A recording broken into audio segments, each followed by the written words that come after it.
Welcome, everyone, to this event in honor of Diane Nelson, colleague, teacher, and dear, dear friend to many of us here. For those of you who don't know me, I'm Ranji Khanna. I'm the director of the Franklin Humanities Institute, which is where you are at the moment, and I'm welcoming you in that capacity, to be sure, but more importantly, from my own point of view, as Diane's friend and colleague. Thanks, Rebecca and Anne, for being the primary organizers of this event for cultural anthropology. Diane, a wonderful organizer herself, always introduced the unexpected. Other than her extraordinary loyalty to the ideas, politics, and academic enterprise and friendships she felt dear, I think it is fair to say that Diane brought an element of unpredictability to almost anything she wrote or spoke. There are, of course, times in academia in which, having heard the first quarter of a presentation or having read the first part of an article, you have a pretty clear sense of how it's going to unfurl, even if you are informed by the details of that unfurling. That, I would say, was not Diane. Her arguments, her material, and yes, her mode of delivery were always surprising. She broke convention in the way she talked in a yoga class or in the cinema, cheering people on or saying boo, but also in the performative aspects of her talks and introductions and apparently her classroom, although I never had the privilege of being in one, always brought in the element of surprise that was equally calling attention to the performative conventions of academic life, as well as introducing something different that belonged to a distinct affect, sometimes an almost talismanic dimension that had the effect of opening up a different space. It was often a space of unexpected joy and an embrace of difference. I was reading through some emails from Diane recently, as well as watching some videos on YouTube. They're a treat if you haven't looked at them. Difficult to be sure to watch, but a treat. Honestly, so many of them made me laugh. One message was written to me when I was chairing GSF, then Women's Studies, about asking for an extension for a student senior thesis because she had, quote, run from a defense discussion to a grad student thing, then my Moral Monday court date on Tuesday, which was supposed to take an hour tops and took all capitalized day. Without any planning, we were suddenly on trial and found guilty. Anyways, that made me completely unprepared for anything, so was running all day, end quote. Her seamless commitments always introduced a surprise element. Her talks also, and her introductions, for when she introduced Donna Haraway as part Trinity from the Matrix and part Jackie Chan, so as to evoke how she is a cyborg for earthly survival. And then more recently, when she gave a talk at FHI on the water project that she has been working on, she played the sound of running water in the background, which wrought havoc on our recordings and needed another round of editing as a result, which told us something about technology designs for other forms of being. Something important to her, even as she researched some of the grimmest topics like genocide and displacement. There was so often an element of joy. Like the best of academics, Diane was always someone also who wanted to learn more. I remember sitting in a class with her and Kathy Rudy, sitting in Liz Gross's wonderful class on species when Liz first taught at Duke. And Diane was learning more recently about the forest with a group of graduate students and forest specialists and Chris Cheer just recently, and taking a class also at the North Carolina Botanical Gardens to inform her recent work around plant life. In 2021, I received the following message written to me and to Negar Motahede. Dear Ranji and Negar, I hope you are both well despite the impending semester. With all due respect to everyone here, despite the impending semester, I'm taken back to 20 years ago by the fall or liberation, oh goddess, what affect is adequate for this, of Kabul, and how much our friendship, activism, scholarship was caught up in the most recent beginning of those awful Great Game events. Your extraordinary series, Negar of the Axis of Evil, which was a film series, watching Makmal Buff's Kandahar with you, Ranji, so much loss, treasure, suffering, yet I still have your friendships, and I'm so grateful. Hugs, Diane. It took me back to the moment of my first meeting with Diane and with Mark at Fred Jameson's beginning of the year party.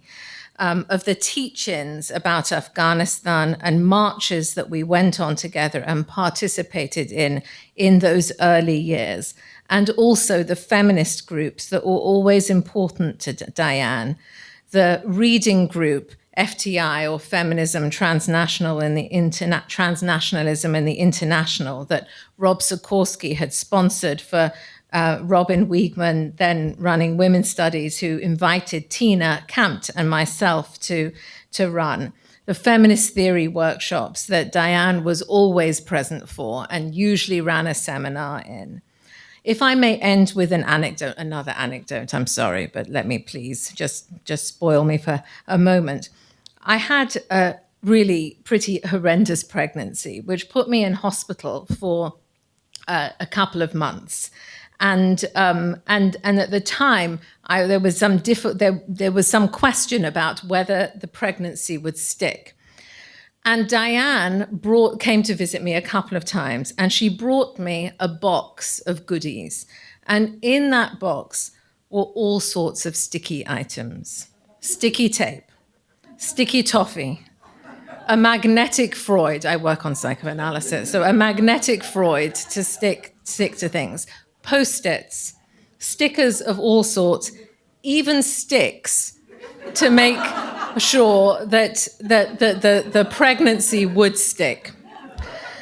The talismanic rituals of friendship and commitment, alongside something also really tough and rigorous, her insistence on the work, the research, the critique, all in the name of a commitment to a joyful future with attention to the past. With that, I'm going to ask Louise Menkes to come up and introduce the next section. Thanks, everyone.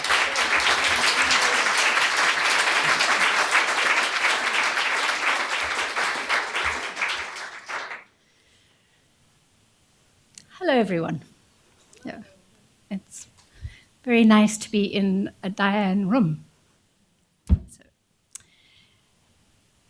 Diane always wanted us to have more meetings.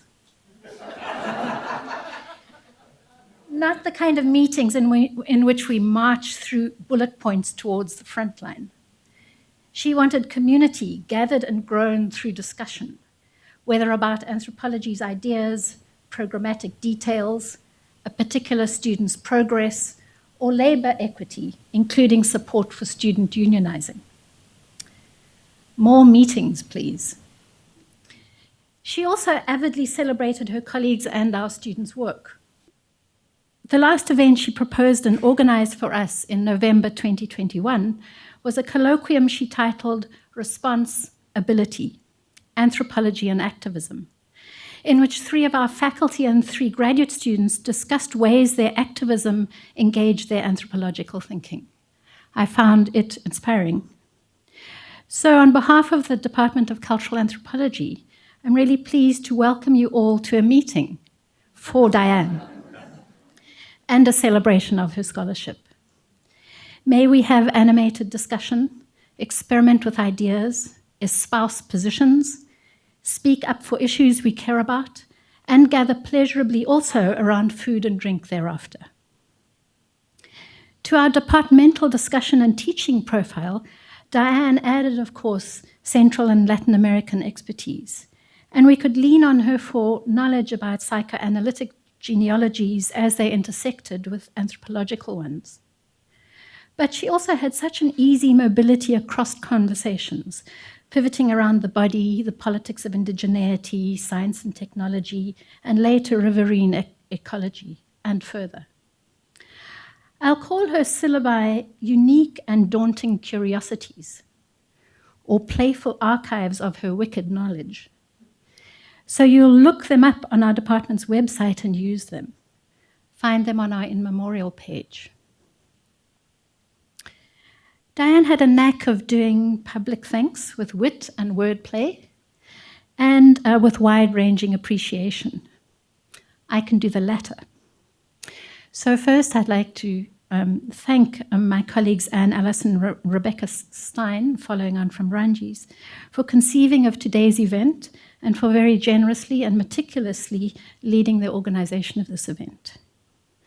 To the FHI staff and Cody Black for your on-the-ground assistance, and also special thanks to Maria Mashar, who, as always, and I think especially for Diane, really went well beyond.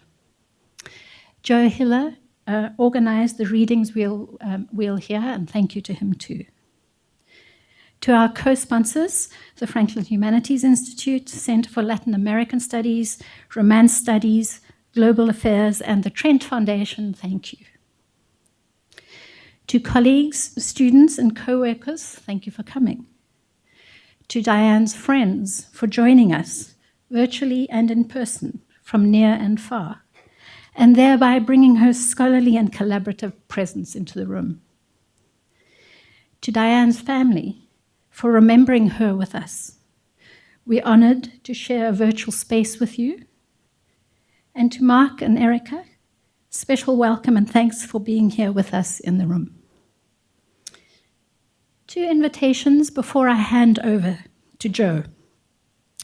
On the table out there, you'll find copies of Diane's 3 Duke University Press books, included her co-edited volume with Liz Oglesby, who is here today. Graduate students and postdocs, please help yourself if you would like any of them. Everyone else, please hang back till the graduate students have made their picks right after our final panel, and then you're welcome to take any you'd like. So, and then everybody, please join us for a light meal after the event.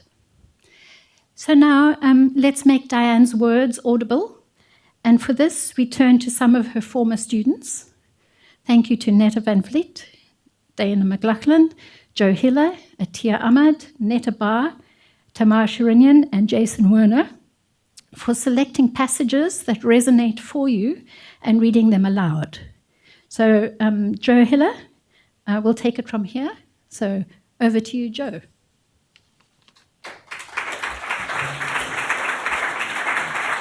I'm zooming in from the field from Bogota in Colombia, so hopefully my connection works well.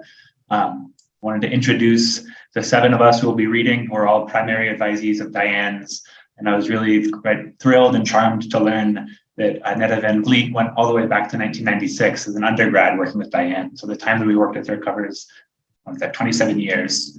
And really Diane did continue working with her advisees, with her students, as a mentor, as a role model, as a scholar, as a guide, until the final weeks before she left this corporal plane, shepherding many of us through dissertation defenses, through master's thesis, or the portfolio exam kind of stage of our studies, even as she was really suffering from the impacts of the disease that took her life.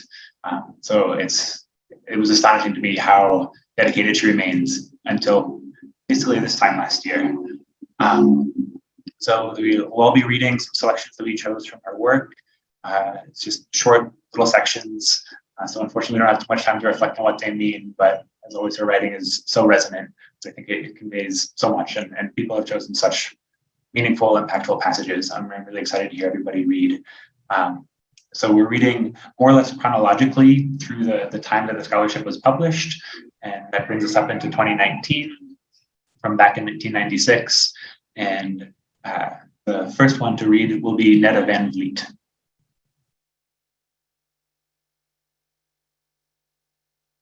Thank you. Hi, everyone. Does this need to move?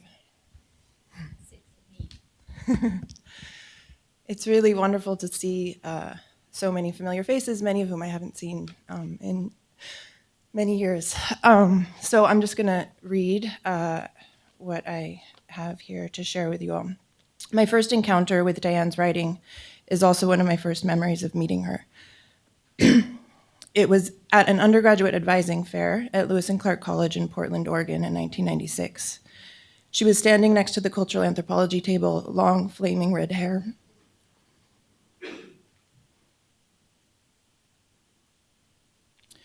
Wearing one large dangly earring with a pile of printouts of a text on the table. I picked one of the copies up. It was titled Maya Hackers and the Cyber-Spatialized Nation State, Modernity, Ethnostalgia, and a Lizard Queen in Guatemala.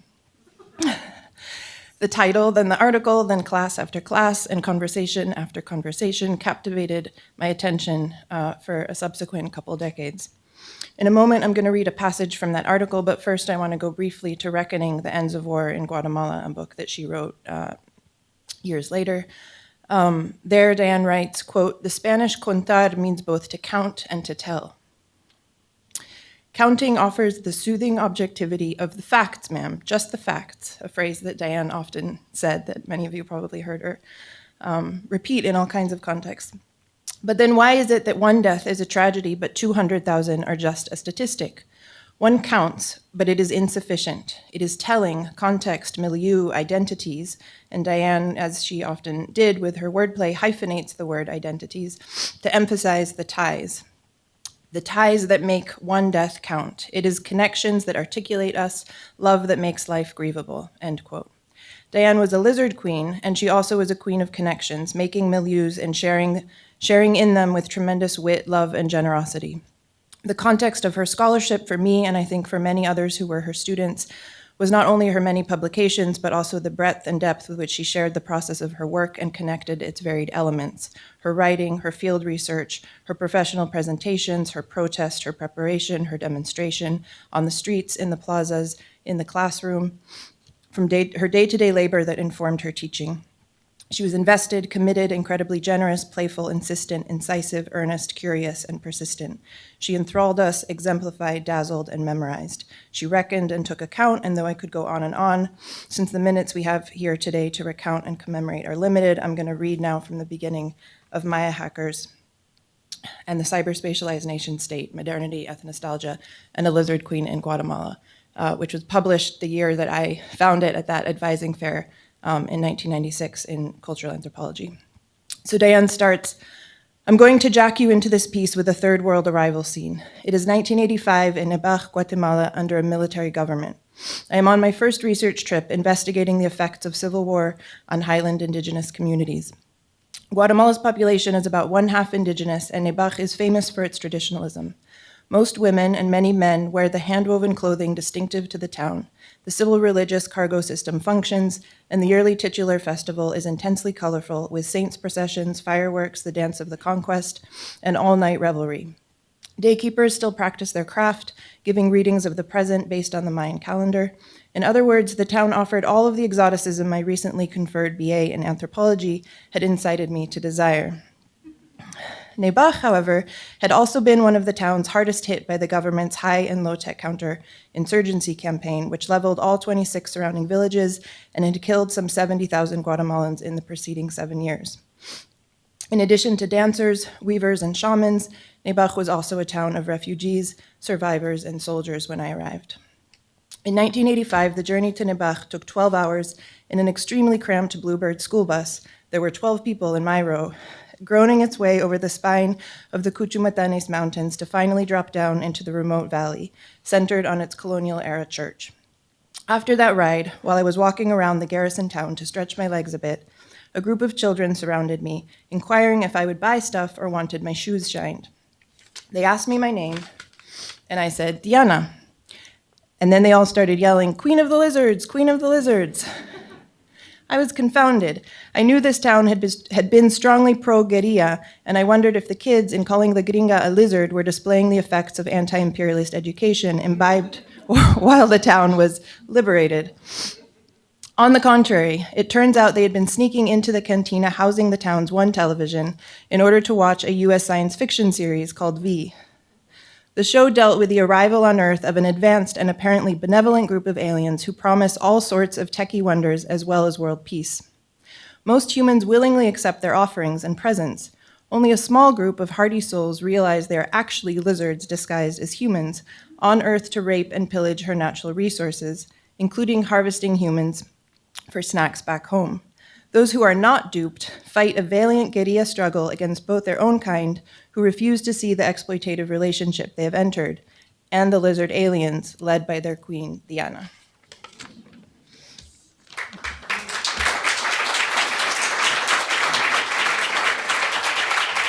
Wonderful. Next we have Dana Michele.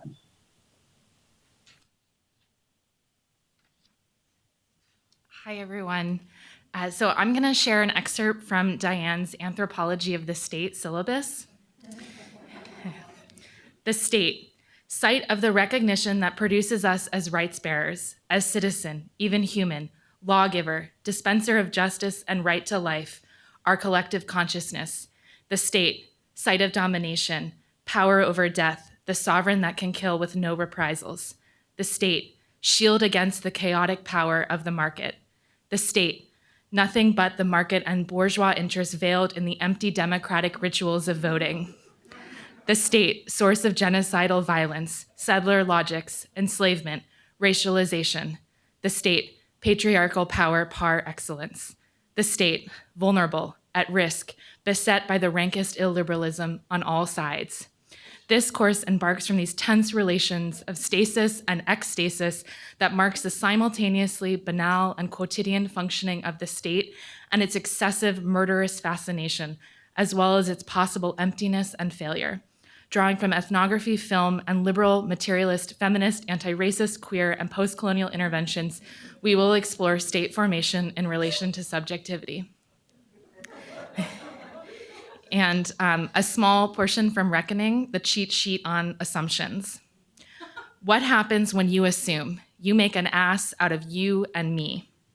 Assumption 1, that which is taken for granted, the unconscious, unexamined prerequisite for those identities that appear self-evident, default mode. Assumption 2, false pretenses, an assumed identity is one that is not true, taken on for nefarious purposes. Its expose brings the glee of truth-telling, of being the non-duped. Assumption 3, to take on an identity, to become, as in the ecstatic Virgin Mary's assumption to heaven, and ensconced in her true eternal identity. Judith Butler says subjection is a power assumed by the subject, an assumption that constitutes the instrument of that subject's becoming.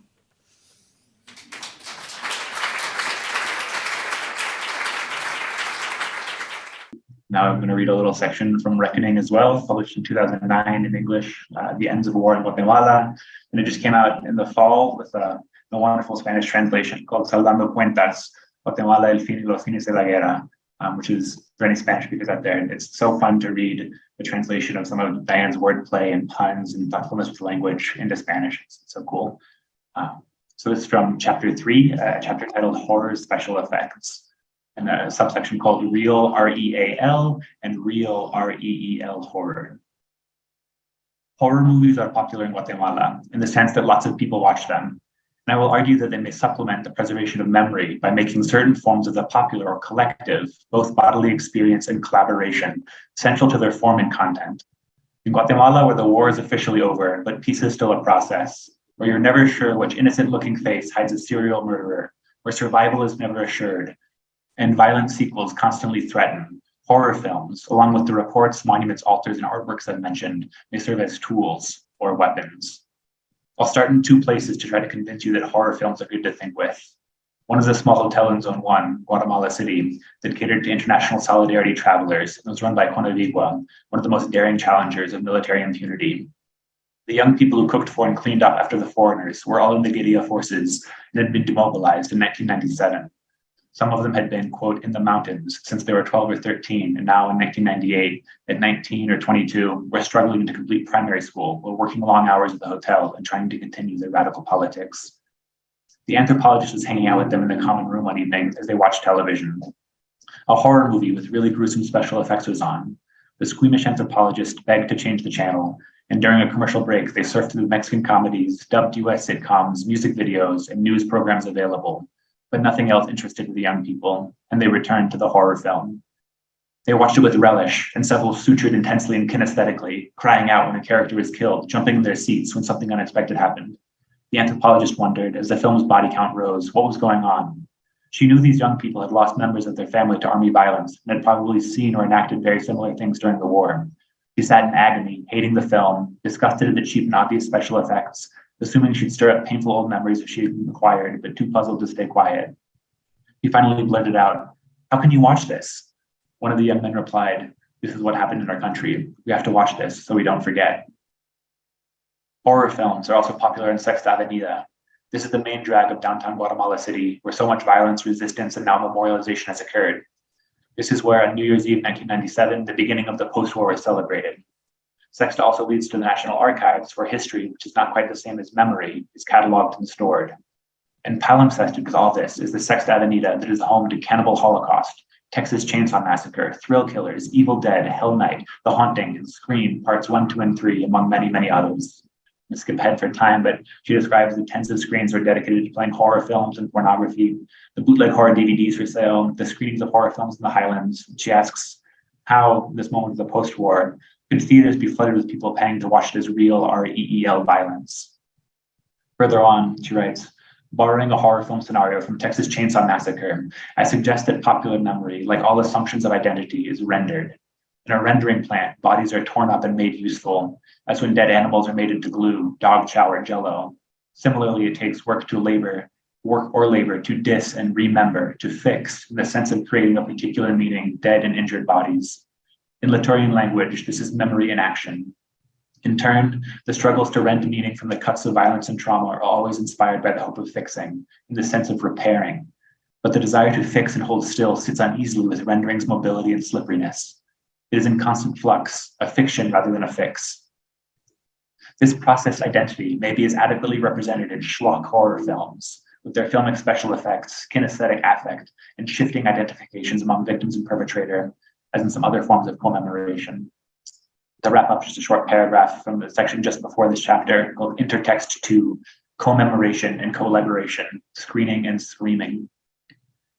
I know it may not be what the CEH, the Historical Clarification Commission, had in mind when it emphasized the need to remember and dignify the victims, but I follow the horror film Candyman's lead in addressing, quote, the mechanisms of horror, it's a phrase from the Human Rights Report, the embodiment, memory, racism, and collaboration. I'm especially interested in the spaces opened up by these commemorations of apparently clear-cut differences between victim and victimizer. This is simultaneously an absolutely vital task, and one rent with tensions and slippages, especially given the way counterinsurgency worked in Guatemala. How is memory to be preserved of those documented in the dossier of death, who delataron, who broke under pressure and turned in their compañeros? What are those enojados from Hoyabach committed murder in the neighboring Zacualpa? What is an appropriate and dignified way to witness and remember the war's brutal attacks on the flesh? How is meaning made of such embodiments? And perhaps most difficult, from what sense of self does one remember when one has been acted on from outside, when you can't help yourself, when you have taken on the double or more roles of victim, perpetrator, witness, survivor? Next up, we have Atia. Thank you. I'm reading from the chapter The Ends in Diane's book, Reckoning, The Ends of War in Guatemala. What makes someone believe? What makes them run for the hills? Either to escape fake Martians or to take up arms? What sort of practical, real-world, hands-on skill convinces someone that making predictions, say starting a cooperative, joining a student group, studying displaced people, is a reasonable thing to do, a warranted understanding of the present that enables determination of the future? In actuary, tallying up risk versus assured payoff might be puzzled by the accounting procedures that lead someone to bet on the future, to go on anyhow, even knowing they will suffer terrible pain and probably die. This auditor might assume such a person was bamboozled, a gullible rube, or just bad at math. Perhaps that's because certain numbers don't count for this actuary. The ones about land tenure, animals stolen, infant mortality, death as tragedy, not collateral damage, or because he or she has trouble evaluating collective holdings, or is perhaps too focused on balancing things out, reaching a zero. Maybe the actuary understands only the counting sense of contar and not the telling, aka the articulating, of simultaneously making sense and making connections, and by so doing, transforming those who are so linked, and maybe the whole caboodle. I've suggested that articulation produces something more than the sum of its parts. And perhaps this very experience of more is what warrants the hope for something better and mobilizes actions aimed at development and progress. Whether or not one knowingly subscribes to Lamarckian principles, they seem preserved in the popular and revolutionary willingness to exercise and even sacrifice oneself for improvement in the future, for succeeding generations. No more can that cramped accountant whose emerald visor reduces everything to the monochrome green of $1 see this rainbow potential in the world than the rational choice theorist consumed with balancing investment with payoff can understand risking altruism, or the similarly limited evolutionary psychologist grasp the fitness of the female orgasm. But this reading assumes that this imaginary auditor is a dupe, thereby warranting me as that figure of myth and legend, non-duped. But I err in so many ways, including perhaps by thinking that I'm outside a capitalist logic. For I too operate on the profit motive, hoping my contributions and investments will not only balance out, but will improve. And not only my individual life, but also those of others. I'm banking on extra, that more will come out than I put in. But the realization that it's like glue and we are stuck, tied in, can't tie us up. Acknowledging the fact that we are articulated, bound together, may actually make resistance inevitable rather than futile. Instead of exorcising, our best bet for survival may be exercising in the sense of praxis. Think, then put it in action. Rotman says that xenomoney, faced with the loss of gold's intrinsic presence, is obliged to manufacture a signified, a value from the possibilities of its own future. Perhaps in this sense, we have become xeno-subjects, like Myrna Mack, her research team, and the refugees they worked with who ask, where is the future? We are obliged to DIY, do it yourself. The master rule may be that you can never master the rules. The fix, healing we long for, may be a fixian, but we can still make believe. Strengthened by our identity ties, we don't have to surrender Dorothy. We can go on singing. We can bet on the future.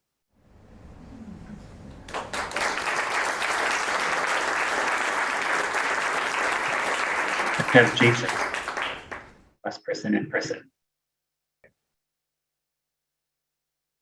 Sorry, didn't hear. I'm going to read 2 sections from Who Counts. How do I say this? If this were a block quote, there would be a few ellipses in there. Lots of things happened to the bodies of those massacred or disappeared. In some cases, the army forced people to dig graves before they began the killing. In the chaotic aftermath of mass murder, people, potential witnesses, of course flee, and soldiers or patrollers cover the remains or scatter them into rivers, ravines, wells, or latrines. Testimonials speak to the added horror of seeing body parts carried around by dogs. In Totonicapán, bodies of the unknown people were found together and buried in the cemetery, but no records were made. Soldiers and civil patrollers have identified burial sites, but their memories, to kill is also trauma-inducing, aren't always accurate. Survivors may also have performed quick and dirty mass burials. Finding these graves is not easy 30 plus years later. The world changes, trees grow and fall, memory falters. An exploratory trench might be dug inches away and still miss the bones. Court cases stutteringly getting underway may send preparators back to the scene of the crime so that, like regular archaeologists, the forenses arrive to find the sites already looted, precious things already gone. Back at La Verbena, we thanked Jessica and her team and paid our respects to Pepe and returned to bustling Zone 1 where I met Ulmil, a Maya Cachequel friend from Poaquil, sorry I'm butchering these pronunciations, Chimaltenango, for lunch. I told him where I'd been, and he told me for the first time about searching for his father. He said his family had endured dozens of exhumations, 21 in all, hoping to find him. It is agonizing, hopeful, wrenching, and slow-going. As bones are unconcealed, they show even to the unschooled eye the brutality of the person's demise. It is homely as more intimate details emerge. A soccer player in full uniform, a dog buried beside its human companion, or both strange and familiar, as two Mayan forenses described finding someone with a traditional bag, empty containers, and a plastic bag with broken pieces of rock, who they later realized must have been an Ayaki with his ritual bundle. It is devastating when after 10, 16, and 20 such witnessings, there is still no trace of the one you seek. They finally found Ulmil's father by accident. Renovations of the town soccer field where he'd played as a child revealed bones, and they called in the forenses. It's hard to write about this. There's so much pain, and it's so fraught trying to adequately transmit such stories as an outsider and as someone whose family is still intact. It's also hard to winnow down the excess of detail to try to tell a coherent, concise story without being so exact it takes 50 years to tell. My desk is covered with printouts and handwritten field notebooks, DVDs of exhumations and other people's powerful writings, not to mention the 4 and 12 volumes of the 2 Truth Commission reports on my bookshelf and the vast digital archive lurking behind the screen I'm writing on. I want to tell you stories of exhumations, but which ones? There are hundreds and thousands of stories like Ulmil's, like La Verbena, each one poignant and heroic, particular and abstractable, whoops. And then one short paragraph about reparations later on, page 109. There are many ways to interrogate reparations as I ponder the algebraic bone setting, reducing and balancing of Mayan and human rights, but I'll focus on some peculiarities and disconcernments in this easiest to implement measure.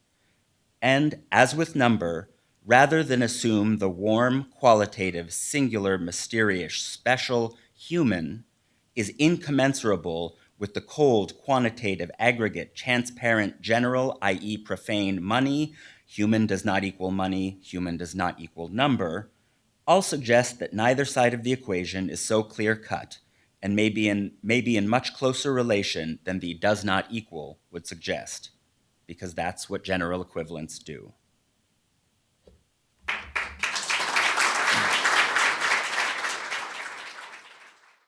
Thank you, Jason. Now we have Netta Barr. Hi. I will read the conclusion from Low Intensities, and then a short paragraph from Who Counts. Conclusion. What I have tried to evoke here today is, What I have tried to evoke here is the way that decades after the worst of the Army's scorched earth counterinsurgency and 20 years after the peace accords, cultures and countercultures of militarism are engaged in ongoing, violent, and every once in a while hopeful struggles.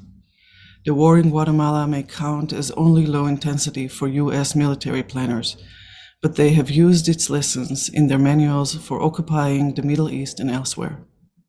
The planet seeps and shatters in resonance with deadly accumulations by dispossession, and every person lives in an ongoing way that crawls through and across generations. The reverberations of these high and low intensities of the cultures of militarism. To culture is to care, tend, guard. The cultures of militarism I have explored grow on seed lines planted a long time ago, some during the first invasion of Mayan territory, see cartoon, that set in place still resilient formations of landholding, understandings of difference, and gendered and sexualized relations across race and class lines. The low-intensity warfare of everyday. Some seeds are GMOs, more recently hybridized through the global Cold War and what Giovanni Batz, citing Mayan activists, calls the fourth invasion of the mega projects. See Figure 2, which became an internet meme in Latin America. These guard the economic interests of a few powerful families, and these cultures are not localized in the third world. They have global implications. But to culture also means to honor. When folks in Rio Negro demand support to rescue Maya Achi culture, and when people draw on indigenous and hybridized community organizations like ACTAS, Consultas, and Traditions of Defense of Territory, they are honoring an elder, perhaps discredited among anthropologists, notion of culture, but one also tends that guards countercultures of militarism. And as low-intensity reverberations resonate through these struggles with those for Buen Vivir and a good life in South America, and with Standing Rock and Idle No More in North America, they also have global implications. And this is accident. Yet accidents, when you look at them, are pretty weird, as revealed in efforts to make them amenable to counting, thereby to hedging and protecting against them.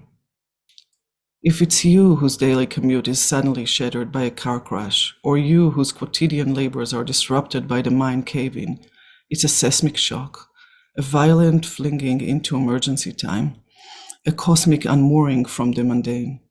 Yet statistics, meaning of the state, originated in noticing that mining disasters, apparently such random cracks in the world, were actually foretellable, calculable, and insurable. That's in the aggregate, of course. For the particular, will you yourself, with your anxieties, hopes, and plans, memories of birthday parties and high school crushes, unfinished business, coffee cup in hand, be squashed, mimed, torn to pieces, shot, burned alive, disemboweled, or subjected to any number of apparently random unpleasantness? Well, these immensely powerful statistic tools aren't so interested in that. Although someone somewhere might note your demise and add you to the quantum of mortality. Maybe a Mayan diviner could help, if you really want to know.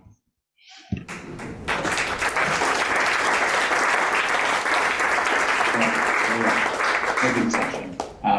And Tamar, if I'm saying your name right, to round us out. Hi, everyone. This is an excerpt from a 2016 article in the Journal of Genocide Research called Bone Setting, the Algebra of Genocide.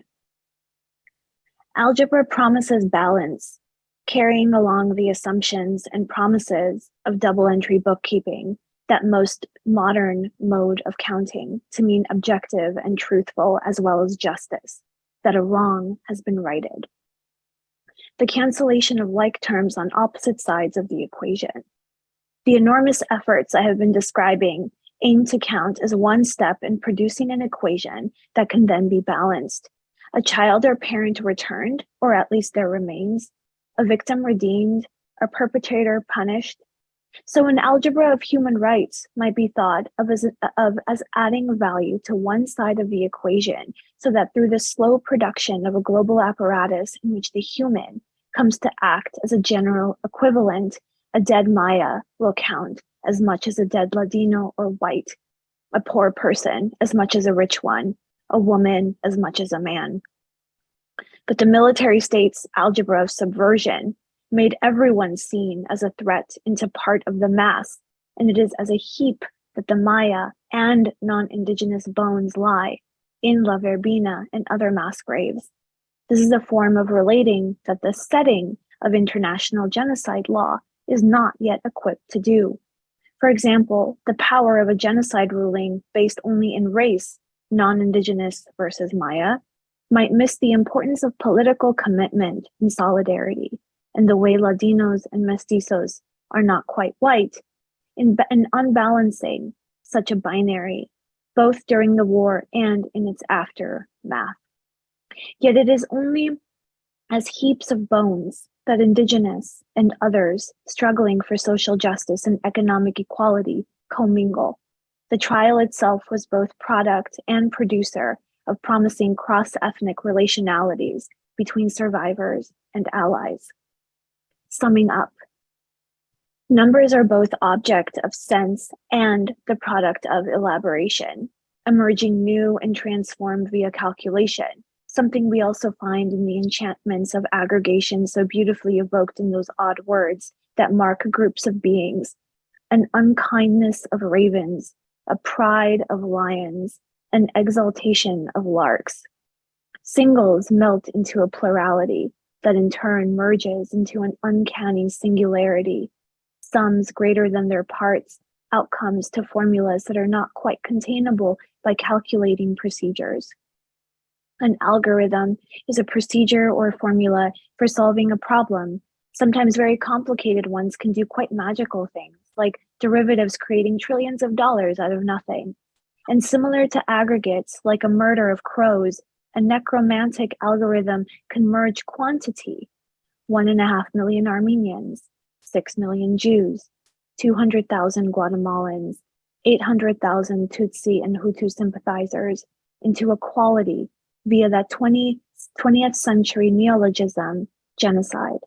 Yet is anything, a number or a word, adequate to the space-time of a state, quite literally seeking to create a nothing?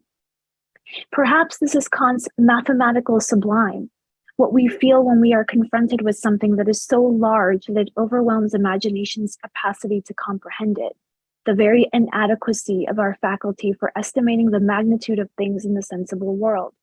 While Kant understands this as oscillating with the dynamic sublime, a supersensible faculty in us that can, through reason, think of infinity as a whole, these encounters create a displeasure, a negative liking. Even as we affix a word and create monuments and museums and write books and blog posts and conduct trials to encompass its totality, our labors to reason with something like genocide seem always at risk of being undone by what Eric Gans calls a negative moment between two forms of order, that of the understanding and that of reason.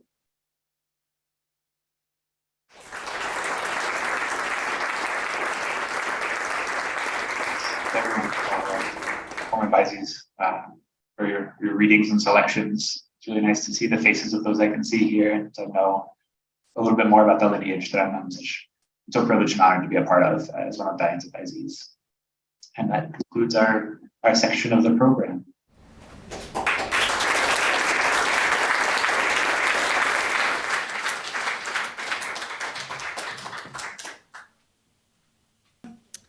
I'm Jolie Alcott. I am in the history department here and an old friend of Diane's. I just want to thank all of the readers just now. I thought it was really beautiful. I've been becoming increasingly blue as this day drew near, and then also sort of, I don't know, beating myself up a little bit because despair was not really something that Diane indulged much, and so I was trying to like channel my inner Diane and not managing to, and so that just reminded me both of the joy of hearing her voice, which was really truly wonderful, and of something that I had been thinking over the past few days of how indelibly my own thinking and scholarship has been informed by Diane's writing and my interactions with her over the years. Not only her reconceptualizations, ideas like fluidarity, which I still come back to all the time and was just sending somebody else to think about. But also, as I think we heard here, the sort of playfulness and poetry of all of her writing. It's just so deeply moving. Her article that some of you may remember about the Nobel savage of Rigobert Menchú, which this is a constant a sort of trope of Diane's. So thank you to the readers, and it was really wonderful to hear that. I just wanted to, the sort of seriousness of the moment, I decided to put on grown-up clothes, but I was tempted to wear my "Why Didn't I Make the List" t-shirt, which was when David Horowitz came to visit, and Diane had us all wear t-shirts about why we hadn't made the list of the 100 most dangerous professors. She might have made it in the end. I don't know, Mark, you could tell us, but it was, she should have been on it. She was pretty dangerous, that's for sure. So this session is to offer a tribute to the range of Diane's scholarly contributions. And I realize this is an impossible task. I think you got just the merest taste of it now. The sort of breadth and importantly, depth of her work is really impossible to capture. But we're immensely, immensely grateful that some of Diane's friends and colleagues have taken up this impossible task of attempting to capture her work. Some of them are trying to be two places at once, like Arturo Escobar, who's going to have to join us virtually and asynchronously. And unfortunately, Greg Grandin came down with COVID yesterday. So he's not here right now, which is too bad. But before I turn to the speakers, I just want to mention once again what Louise said, which is that right after this, there's going to be a reception, which you should all make sure to go to, and books for grad students and postdocs, but not for faculty unless you have waited. Okay. I'm giving very short intros here to my illustrious colleagues, both because of the internet and because the main voice here is Diane's, so I don't want to spend too much time. But first up, happily, we have Elizabeth Oglesby, who's coming to us from Arizona, from the departments of Geography and Latin American Studies at the University of Arizona, who's going to talk, I think, about some of her fieldwork with Diane. Do you want to jump up here so they can see you on the? Sure. Do you want me to just start now? Yeah, because on Zoom I think they only are seeing us. Sure, absolutely. Thank you to the organizers of this symposium and for those who brought Diane's voice into the room with us. I want to speak a bit about the many years I shared with Diane in Guatemala. As we know, Diane first went to Guatemala in 1985 with Paula Warby, who's here today, sent by the Chilean anthropologist Beatriz Mans, whom they both had as an undergraduate professor, to conduct research on the aftermath of the genocide in rural Guatemala. Beatriz sent me to Guatemala 1 year later. Amy Ross, who's also here today, arrived a couple years after that. So I met Diane around that time before either of us had been to graduate school. We were the chavas, as they called us, the youngsters, and we grew up together in the crucible of those years in Guatemala. Later, from the 1990s on, Diane and I started doing field work together, sharing bus rides, mountain trails, gossip, joys, sorrows, and losses. We were usually working on different projects, but Diane liked to travel and collaborate with friends. And you can see this in her work, the serendipitous encounters, as well as the carefully nurtured networks, year after year, as she returned to Guatemala. In 1999, the year of the signing of Guatemala's peace accords, also the year when Finger in the Wound came out, Diane was exploring her next project, which at that time was going to be an analysis of horror movies in Guatemala. I was doing fieldwork for my dissertation on labor migration in Huayavac, Quiché, a town with its surrounding Quiché-speaking villages that was being rapidly transformed by international migration, but it was also one of the areas where Guatemala's Truth Commission had documented genocidal massacres, scorched earth destruction, and forced displacement. Huayavac's town center was full of video parlors, where especially on Sundays, people would pack in to watch Van Damme and Bruce Lee and imported horror movies. So I suggested to Diane that she should visit, and she did. And she dragged me into those tiny video parlors. And that began many years of work for her in Hoyavak, much of which appears in her second book, Reckoning. There's a moment from Hoyavak that stands out to me for expressing the special alchemy that Diane brought to her fieldwork. We were walking on a trail through a cornfield above Hoyavak. Hoyavak's soil is full of gold mica chips, making it sparkly. And suddenly, Diane burst into singing, "I'm walking on sunshine, oh." And there we were singing at the top of our lungs. She often did that. She often would burst into song. That was Diane. She brought the sparkle. She chatted with people about Bruce Lee and dragon tattoos. She played foosball at the fair. She danced and told jokes, and people reciprocated with more jokes and delight. She listened intently as people told her their stories. In the words of her friend, Maya Mom community leader, Maulilia Lopez Cardona, she had that quality of inserting herself into whatever rhythms we had. This is Maulilia's quote. She was always smiling, always close to people. And all this sparkle, it did something important. State violence in Guatemala was not only about suppressing a revolutionary movement, it was about crushing people's visions for the future, trying to eradicate the idea that a different future was possible. Diane helped illuminate how people were reanimating their worlds and futures after genocide, even with ongoing violence and dispossession. In 2013, she wrote, "I am interested in the conditions of impossibility that both produce and limit what is imaginable in the post-war world, as well as what is enthusiasable. What allows people to once again feel something like eager interest or zeal?" Enthusiasable, that is such a Diane Nelson word. This reenchantment of life, which flowed to and from Diane and is captured in her writing, wasn't just about telling jokes, although she did tell jokes and people told jokes to her. But it wasn't just about that. It questioned flattened notions of political subjectivity in post-genocide Guatemala in an era marked by important struggles over human rights and memory, to be sure, but which also often reduced people to that category of human rights victims. Many researchers in Guatemala during this era, including those who wrote of the genocide for the Truth Commission report and other recovery of memory projects, listened to and recorded those stories of horror. And that work was necessary and fundamental. Yet few people were as tuned as Diane to the recovery of zeal, which often emerged in unexpected ways in the landscape of post-genocide Guatemala. In jokes, in bonsai schemes, in dragon tattoos. I'll always be grateful for her mindful and humanizing sensitivity to that.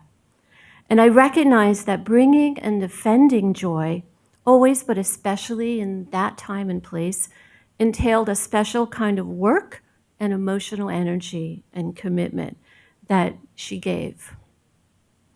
What's the legacy of Diane's contribution in this regard?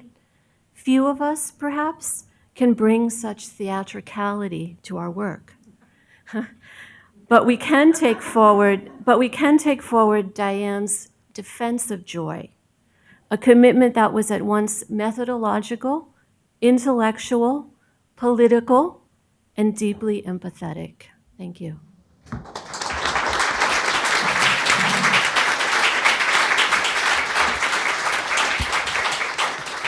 Thank you, Liz. That was beautiful. Enthusable. That is a very Diane Nelson word.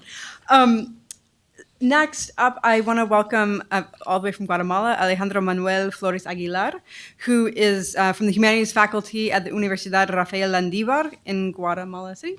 And do you want to come on up? And I think there's also a video that goes with your presentation. Yeah, I prefer to make a short video essay uh, to celebrate Diane. I don't know, can play it.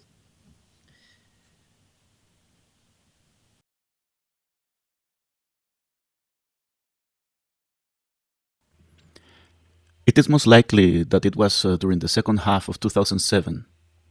It might have been in the summer of that year when our American gringo friends have the chance to leave their university classrooms and come to experience fieldwork. I had returned to Guatemala from Berlin just a few months prior after spending 7 of the best years in my life there, which included completed my master's in sociology, a failed marriage with one of my still best friends, the opportunity to live through the last remnants of post-Cold War anarchism, and some scars that I proudly wear as a reminder of my youth. In the summer of 2007, thanks to Clara Arenas welcoming me into the offices of Avanxo, I had the opportunity to start a new chapter in my life. I arrived as the principal researcher for the Social Imaginaries research team, where I had previously participated as an assistant alongside Juan Carlos Mazariegos, Rodolfo Keffer, Toño Vázquez, and Gustavo Palma. Yes, it was around that time that we first went for a walk together with Diane. It was the first of many times that we will walk for long hours together somewhere in the world. I had just finished reading Un dedo en la llaga, A Finger on the Wound, Diane's prima opera. It had been a special recommendation from Juan Carlos and Clara. She is a very uncommon anthropologist, they both implied each in their own words. They emphasized aspects like she often crosses anthropological genres with philosophy, psychoanalysis, Marxism, and even comedy. Back then, I was just entering my 30s, and as a child of an ending war, I had become very disillusioned with the discursive scope of sociology at the time. Then, Diane, the author, appeared toying with Shishikian riddles and bringing them into a world that was very close to me, but at the same time impenetrable, the Guatemala of the 500 years. It was through Diane's work that I learned that, in addition to Jim Morrison, a researcher could also be a lizard queen. It was because of Diane that I understood that the popular culture of the 1980s was liminally close to the most sophisticated social theories. Yes, I am sure now, it was during the summer of 2007. We were walking down 6th Avenue. She was explaining to me why Zizek was the Eddie Murphy of philosophy and why Marx should be read as a literary theorist. She will suddenly jump to explaining how comedy had the power to subvert Hegel's master-slave dialectics. I tried to follow her, but she was often extremely impenetrable. After living with the Germans, it was unusual to me to locate theoretical debates in places such as popular culture. It was like having Nietzsche and Cortázar fused into one person, along with their more curious and hopeful characters. Listening to Diane was like watching Dionysus playing with the Chronopios. Diane was a crossroads between beings escaped from the fantastic literature and Western classics, those mythological heroes from the Greeks. That day, walking down 6th Avenue, I asked her a question that marked the starting point of a research problem I continue to work on to this day. In one of the passages of A Finger in the Wound, she told a story involving a survivor of torture inflicted by the Guatemalan military. His body had been indelibly marked by the rivers of acid his tormentors had poured onto him. Diane explained in her book how these types of stories were extremely useful for inciting activism, but that she never had the opportunity to confront a tortured body directly. In the same passage, after the striking story, Diane recounted that she later encountered the man in a subway car in Mexico City. The man told Diane that he thought about her constantly and that he was in love with her. Diane was taken aback, never having imagined herself as an activist object of desire, and explained the event in the following way. Quote, Mestizaje is a discourse about indigenous people, and as such, it is largely referred to national and Ladino identification. In this way, it operates as an effort to institute a particular interpretation from material bodies and the imaginary political body. As I was reminded on that train, to my dismay, sex is an interface that connects these two forms of incorporation, the life of the individual and the life of the species. Although they go unnoticed, gender and sexuality are constitutive of Ladino discourses on the body, especially the unifying discourses of mestizaje. The anxieties I explore here about the national political body in Guatemala might be a product of the way bodies are constituted, the bodies that have been called to have a unique meaning always mean too much. End of quote. Why did you think that that was the explanation for that, what happened back then? I remember asking Diane that day as we walked down the 6th Avenue. I can't recall her exact response. However, I am certain that for an ephemeral moment, we were able to examine the part that the unconscious of North American anthropology had in shaping social theory during the 1990s. Diane and I repeated this conversation several times. We never reached a conclusion or fully understood the phenomenon. A couple of days ago, I was talking to Juan Blanco, a Salvadorian philosopher who, like Diane, is one of the brightest minds I have ever had the chance to know in my life. I told him that just over 2 years ago, my mother had taken a DNA test. The result showed that more than 60% of her ancestors were of Mesoamerican origin. Thanks to those long walks with Diane down 6th Avenue, even though I disagree with her conclusions, now I also understand the role of the unconscious in my identity, in my subject position, in my relative place of power in Guatemala, which depends entirely on the power of forgetting and amnesia. Today, I am quite certain that, contrary to what North American anthropologists of the 1990s believed, the discourses of mestizaje and national identification are not about imposing a single interpretation or a unique narrative that obliterates the other. The power of the Ladino and the mestizo comes from erasing one's own history, from forgetting and some form of racial amnesia. Perhaps this form of amnesia has responded more to a survival strategy, to salvation, than to a mere extension of the colonizer's mentality. Perhaps the continuation of colonizers' mentality is more emergent than fundamental. A few days ago, a dear Maya Quiche friend and colleague told me how her parents had chosen Spanish over Quiche language because it will provide her with opportunities that they never had. I thought about my ancestors, those I have no memory of, the characters of my racial unconscious. Perhaps they made a similar decision. It is thanks to Diane that I understand now that what is called Ladino identity in Guatemala operates on an unconscious energy. It is not an ideological mechanism in the sense of false consciousness. It is not what is hidden from us what is important.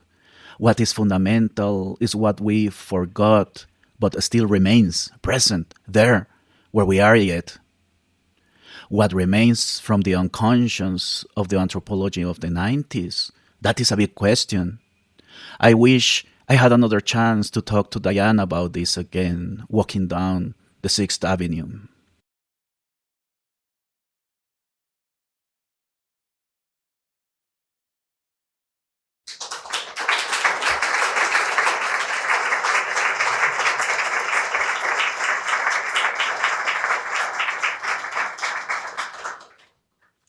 Muchísimas gracias, Alejandro. Next, our homegrown talent, Harris Solomon, is gonna, I think, talk a bit about Finger in the Wound. Is that right? Okay. Well, that's getting set up. I'm just remarking on an exaltation of larks. Only Diane would know terms of venery for animals. Thank you all for being here and for all of the organizers and for Diane's students. My brief comments today focus on a particular moment in Diane's scholarship, her first monograph, A Finger in the Wound, Body Politics in Quincentennial Guatemala, published by the University of California Press in 1999. This text built on her dissertation completed at Stanford in 1995.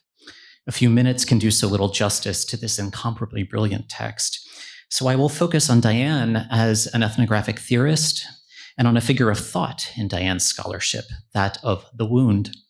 I want to know, what can the wound do as a concept?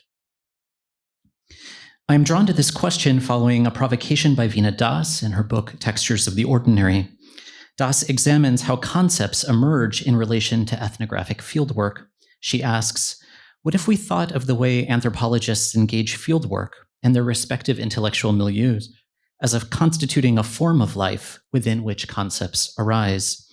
Das wants to understand what she calls, quote, the pressure of the real on concepts, how ethnographic theory is often a process by which, quote, an anthropologist awakens to the reality into which she is sometimes thrown. I would like to argue that for Diane, wounds map out aliveness and awakening. This occurs as she witnesses people in difficult situations attempting to continue life projects, even in the wake of mass violence.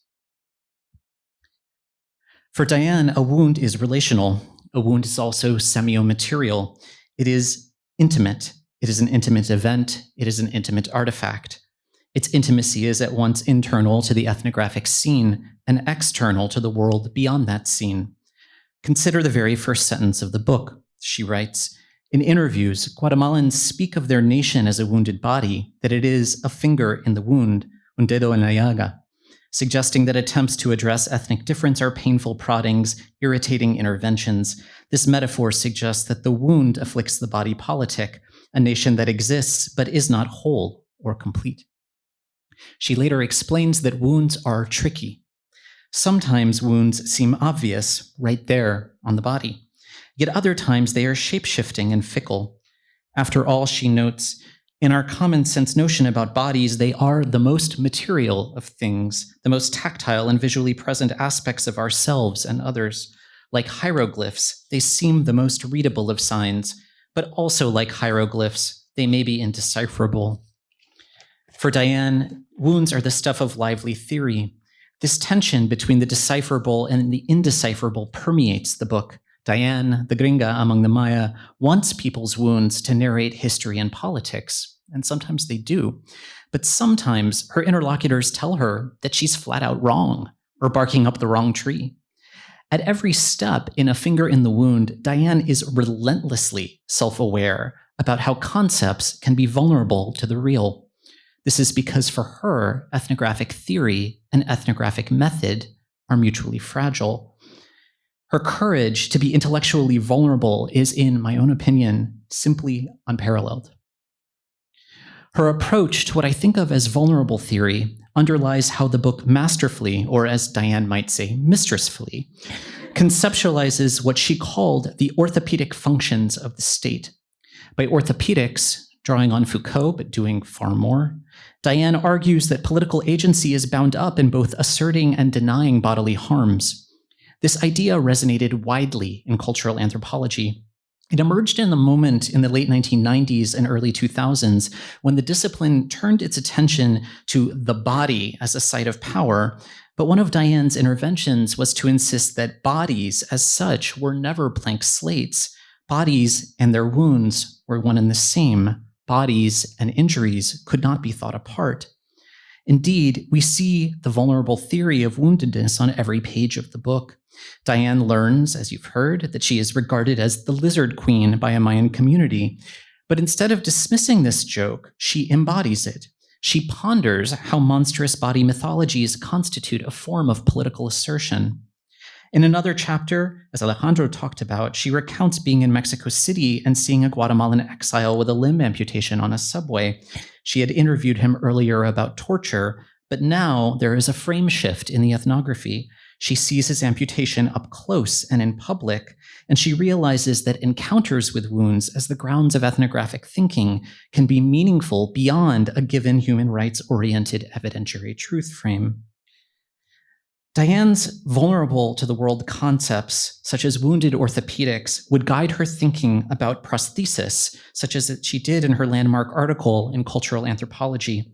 It would also inform her interest in Haraway, Latour, and theories of bodily hybridity emanating from science and technology studies, because of course, wounded bodies are sites of the cyborg relation, something I still think about when I think back on my very first day working at Duke.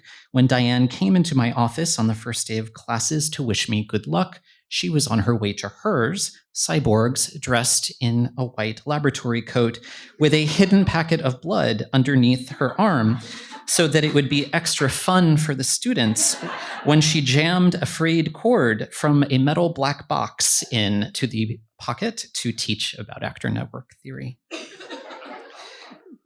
I think it is notable that A Finger in the Wound was published in 1999. It came to us the same year as The Matrix, one of Diane's favorites. For what is The Matrix, if not a parable about the search for the real by bodies plugged into machines? And so when I think about Diane's writing, I sometimes do an exercise where I ask myself if I think she's writing as Neo, or I think she's writing as Trinity, or I think she's writing as Morpheus, and it's because her words are so layered. One might call Diane a theorist of the state, and I believe that assertion is true. And that is a muscle she flexed on every page of A Finger in the Wound. It generated a theory of the multi-ethnic genocidal state in Latin America. But it is also very clear to me that A Finger in the Wound was her aim and her success at theorizing global political economy. This is because wounding is inextricable from the attachments we craft to the nation state when cataclysmic events unfold. Consider how this claim continued to emerge later in her work, such as in a remarkable essay on the wounds of September 11th. Diane reflected on two September 11ths, yes, the attacks on 9/11 in New York in 2001, but also the assassination of Guatemalan anthropologist Myrna Mac-Chang on September 11th, 1990, during the Civil War. Asking how women lived through bodily terror, Diane is clear that we are all implicated in wounding. It is not theory, it is relation. She writes, "Even the dead will not be safe if we do not work very hard to keep the personal linked to different politics than continuing militarized retaliation and aerial massacre." Diane thus deploys wounding to counter the assertion that many of us heard, and she writes here that, quote, "We, i.e. Americans, cannot use our minds to make sense of this heart-rending experience." Diane refuses to believe that concept work ever stops when we are wounded. Rather, because concepts are alive, because theory is alive, because wounding is alive, it can capture the unexpected, such as, she notes, the fact that in the face of horror, people may in fact respond with optimism of the will. She invokes Lily Tomlin in this paragraph to make this claim. No surprise here, since, of course, Diane's theory work is often comedy work. Lauren Berlant, another beacon we have lost, writes that, quote, the comic is motivated by the pressure of humorlessness and its radical cramping of mobility at the heart of an encounter. I read Diane as always pushing back against anyone or anything that might cramp the pleasures of being moved to thought. Mobility and flow are part of wounding. Wounds move people, which means they're not quite as static as they seem. Concepts are alive for her, and I think one of her elements of her legacy is that concepts should be alive for us, because wounds move us, often against the grain of acceptable ranges of affect. I think about how Diane would laugh so loudly and so publicly at gruesome scenes of horror in a movie theater. Everyone was gasping in terror. I was gripping the arm of the chair, and there was Diane guffawing. And these were not opposites. Rather, for her, reality, concept, horror, and comedy are relational properties of being moved to care. In the last lines of the acknowledgement section of A Finger in the Wound, after thanking her teachers, her friends, her family, hi Erika, and Mark, and dedicating the text to Mark, Diane asserts that this flow of thought can come from wounded analysis. She writes, this work is the outcome of the fluidary intermixing of all these bloodlines and relations. I hope it is not in vain. But I notice that in her dissertation, things look a little different. So please allow me to conclude with this difference as a mark of how she still moves me and moves us. It's a switch up that crystallizes for me Diane's commitments to the aliveness of thought, to concepts as they strike someone thrown into the real, thought that is creative, radical, and mischievous. In the dissertation, she writes, this work is the outcome of the fluidary intermixing of all these bloodlines and relations. I hope it is not in vain. Thank you.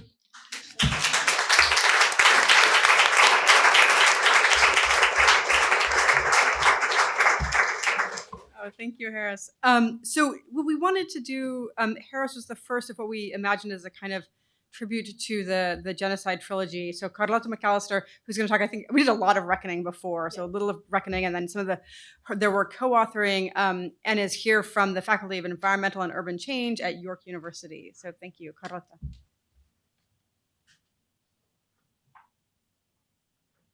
Thank you, Jolie. And thank you. It's so wonderful to be here with all of you.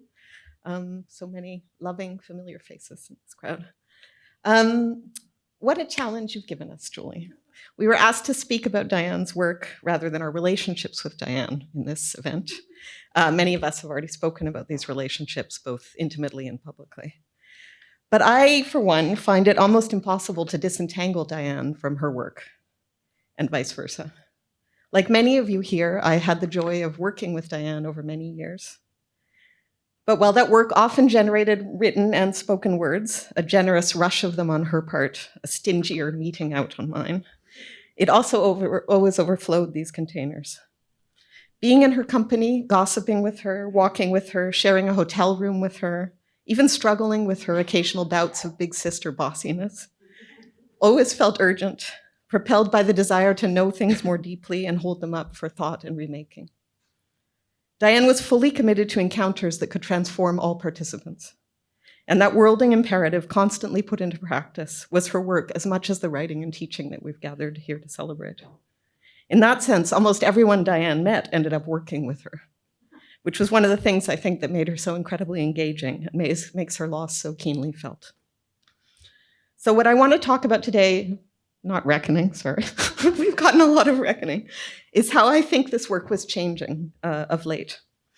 As you probably know, in the past few years, she was thinking a lot about water, and more specifically rivers, but also streams, estuaries, creeks, cascades, rivulets, rills, and so on and so on. She and I made several attempts to build on our mutual interest in these bodies of water to assemble what we thought of as a riparian network, joining people throughout the Americas working on and with rivers to ensure that water remains life in a continent where the genocidal workings of capitalism constantly threatened to render it as lifeless H2O. And while we were doing this, Diane also wrote, with her habitual urgency and curiosity, about what she called riparian worldings. Reading through the flow of all these words again, dispersed as they are through papers and drafts of papers, grants and panel proposals, emails or notes on conversations, I'm struck by the tenderness and the vulnerability of the Diane I find there. As a thinker and writer, Diane's quickness of wit and gracefulness were always unmatched, giving her the extraordinary power to render difficult theory and difficult stories pleasurable to read about and play with. Under the spell of rivers, however, these gifts allowed her to linger longer, I think, with and within difficulty. Diane was always an extraordinary listener, able to hold space for the stories of people who had lived through genocide and its aftermaths, as well as for the capacity for joy that persists even in the face of such experiences. She was also, as people have said here, always a theorist of the body, of its wounds, of its astonishing strengths, of the ways it matters, and also, in one of her more memorable wordplays, the ways it splatters. But after her mother fell ill in 2018, I think she found it harder than before to do this work, as she always had. Liz Roberts, a member of Oxidate who is sadly not here, writes that while Diane was always amazingly good at providing care, her mother's illness made her appreciate the gendered laboriousness of caregiving more acutely. Its demands prevented her from going to Guatemala and left her tired and distracted, which bothered her a lot. And COVID, of course, compounded these frustrations. But worlding with rivers, I think, allowed her to hold more space for her body's own capacities and limits, as well as for the mystery of the body's encounter with a world that has its own intractable desires for that encounter. In so doing, I hope she found some room for working through these discomforts. Officially, Diane's Riparian project was, like all her work, concerned with Maya worlds in post-genocide Guatemala. Rivers and various technologies for harnessing them have proven deadly to those worlds. Maya communities were massacred to facilitate the flooding of their lands for dams, and continue to be displaced and murdered as they struggle against extractive projects. But rivers also serve as sites for elaborating new projects for the future. Fights to defend rivers and the forms of life, human and otherwise, that they sustain, push back against the genocidal erasure of the multiple and complex entanglements that these bodies of water have long fostered, as well as of the possibility of more sustainable hydropolitical formations, like the dams Guatemala's October Revolution built for the benefit of people rather than capital. But more than a new site for developing these long-standing themes in her work, I think that the riparian force of rivers moved Diane into different modes of engagement with those themes. Diane loved a spell or an incantation she took from the book Lost Words by Robert Macfarlane, whose refrain is, "Enter now as otter, without falter into water." She invoked this refrain in a beautiful piece she co-wrote with Jackie Orr, who is here today, about the creeks and fields near her mother's house in Ohio. In it, Diane takes her nephews to the creek to walk and play. She lies on its banks and wades into a current that is stronger than she expected, which scares her. She senses the water, the insects, the mud, the plants, the sounds they all make, and lets this sensing take its time, wondering whether it might help her become an artist, like the one who illustrates this otter spell in a YouTube video. When she sent me this piece, it was with something like an apology for it not being about Guatemala. But it actually seems to me that it marks Diane's emergence into a new ethnographic way of being, for which that kind of sighting is perhaps less important, even as thinking with Guatemala remained at its core. In this new ethnographic mode, and what I think, or this developing ethnographic mode, Diane also wrote about what would in the end be her last trip to Guatemala, which she took with Liz and Amy, also here today, and Paula as well, to the Ixil area of Guatemala, the site of what has been legally recognized as genocide during the Civil War, and which is now slated for massive hydroelectric development. This writing echoes with the same melancholic love of the world and openness to its surprises that she describes for Ohio's creeks, now articulated through a kind of conceptual as well as phenomenological wonderment. The Ixil area was one of the first places in Guatemala that Diane visited in the 1980s as a budding solidarity worker and researcher, very shortly after the devastation of its communities. Returning meant confronting both the passage of time and the shocking realization that things can get worse as well as better. And also the fact that what we want or are able to know about things is transformed by this passage as well. She talks about the day Toch in the Mayan calendar, a day that means both water and fire, and notes that while water is life and father, certainly in the history of communities like those of the Xil area, can be death, perhaps they are not actually so easy to separate. What can Toch tell us about how to struggle for life if water is also fire, she asks. And what did she miss by not heeding this lesson before? Diane also loved the Kaqchikel word for water, which is rakanya, meaning the foot of the water. What did this figure of possession say about relations of ownership among land, people, and water?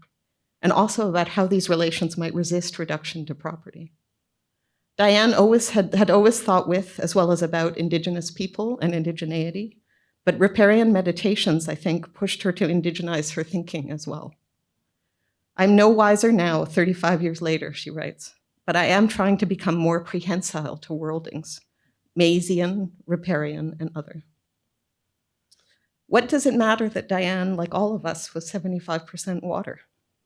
It's hard engaging with her efforts to become more prehensile, not to feel like she intuited her own transforming relationship to the world, the ways that even then she was becoming something other, just as aquifers become rivers, become vapor, and then come back again to the earth as rain. Questions of capture, she wrote in cryptic notes on one of our conversations about rivers. Let self be captured. Were riparian worldings a way of letting herself and the watery form of life it embodied be slowly captured by wider hydrological cycles? During our last conversation, she made a point of telling us that water was still the most delicious thing. Water and rivers are life, and the work that we do to keep them alive is also a way of keeping Diane in our company. Thank you.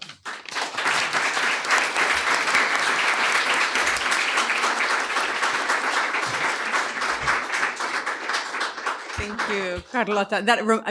Those remind me so much of all those wonderful posts that Diane did on the Caring Bridge site as she was dying and theorizing her own death. It was really quite extraordinary writing. It's probably part of her.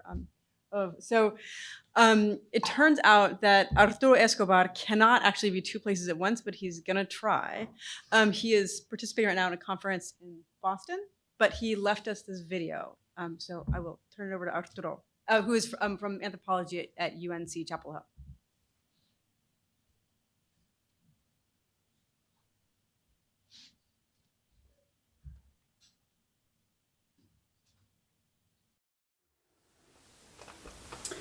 Thanks very much for the invitation to be part of this celebration of Diane's work and accomplishments as an anthropologist. And I really do think that Diane embodies very well the promise of anthropology at its best, because Diane often accomplished in an integrated manner, and that's what I'd like to talk about today, the three dimensions of anthropology. On the one hand, the way we usually think about anthropology is that anthropology has three parts.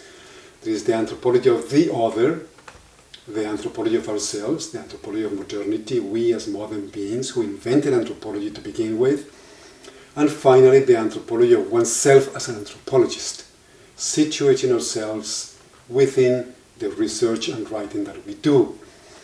Another way to explain it is that we usually try to render the exotic familiar, to render what is different familiar to us in the West, but also, second, very importantly, to render who we are unfamiliar, to exoticize our most taken for granted ideas that we don't see anymore as being historical and cultural, and finally, again, to understand what is it that we do as anthropologists when we do what we do. And one of the best examples that I find to explain these three features in Diane's work is her wonderful book, Who Counts? The Mathematics of Death and Life After Genocide, which is, I think, is the last of a trilogy of books about the Guatemalan, her work in Guatemala with Maya Quiche indigenous peoples, particularly women. And from the very start, when we open the book, we notice that the book begins not with chapter 1 or with an introduction, but with chapter -1, and then the next chapter is chapter 0, and then chapters 1 through 7 in the normal way. So from the very beginning, she's complicating or trying to denaturalize one of our most taken for granted notions about numbers, that numbers are real, numbers are true, and that counting doesn't have any cultural significance. And one of the first things that we learn in the book is that in 1494, an Italian invented the bookkeeping technology. And that this bookkeeping technology, 2 years after the conquest, became really a central feature of the colonization and then the development of capitalism and so forth. Why? Because counting and this rationality of counting and numbers became central and fundamental to profit-making, accumulation, exploitation, and so forth. So from the get-go, she's saying to us that there is something particularly important that we have to think about in terms of counting and the rationality of numbers, that we need to examine that as a profoundly shaping cultural practice in who we are in the West. So from the conquest to development to genocide through capitalism, we begin to understand with Diane how counting and numbers are deeply implicated in all of these processes, and hence we can summarize by saying how counting and the rationality of counting occupies our lives and our ways of being, something that became discussed by philosophers like Martin Heidegger and so forth. The second part is who counts and what do we count? And are there other ways of counting? And is there a Mayan math, as she says? And of course she says that there is a Mayan math in the sense that a counting for many peoples traditionally has been something that is embedded and embodied and connected to place, and that is not reduced to just counting individuals and counting material things and counting profits and accumulation. So the Guatemalan indigenous people with whom Diane worked so closely for so many years were very adept at that other kind of counting. Yes, they did count the dead, 200,000 people killed within the genocidal period in the early 80s, but also then counted what could not be counted with this rationality, the communal aspects of life, the kin-related aspects of life, the fields that disappear, the lives that were lost, the memories that were lost, the knowledge that were lost, and so forth. But all of them are an important part of that Mayan math, and that then perhaps in the aftermath of genocide, we also have to think about how do we bring together an aftermath way of being that enables us, all of us, also to count in different ways, to count otherwise, and especially to become more aware of how our counting in the modernity makes invisible and displaces other people's counting, and why these other people's counting also make a little sense, and precisely because they make visible a different way of being, a different rationality, and a different kind of knowledge. And finally, and with this I end, the part about Diane's reflection on herself as an anthropologist, which in this book is particularly acute. The book also begins with a very detailed account of the vast networks of privilege that made possible for her, a gringa anthropologist, as she says in the book, and the question that she's trying to answer throughout the book as well, is what does it mean to be a gringa in Guatemala today? What does it mean to be a gringa anthropologist?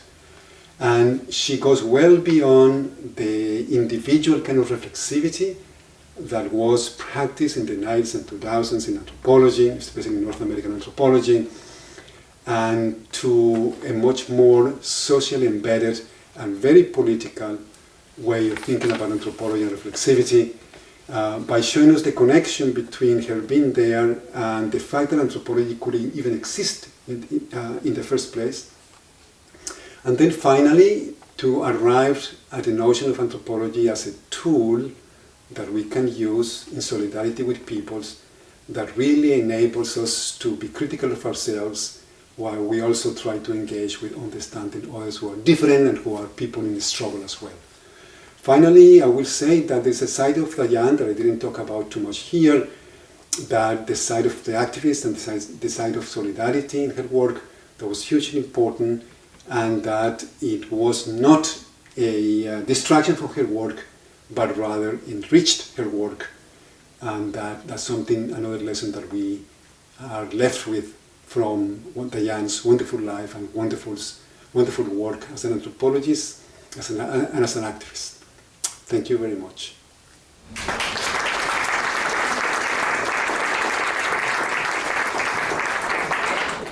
I give the boot to the folks up here and call up the Oxidate Collective. As you all know, it wouldn't be Diane if we didn't have a good collective project up here with so much of what she did. The Oxidate Collective was started by Jake Kosak and Lachlan Jane, and Diane was an active member. And so representing the collective today, presente, Corey Hayden, Joseph Masco, M. Murphy, and Jackie Orr. And you're staying there? Okay. Okay, so over to you. Oh, I'm sorry.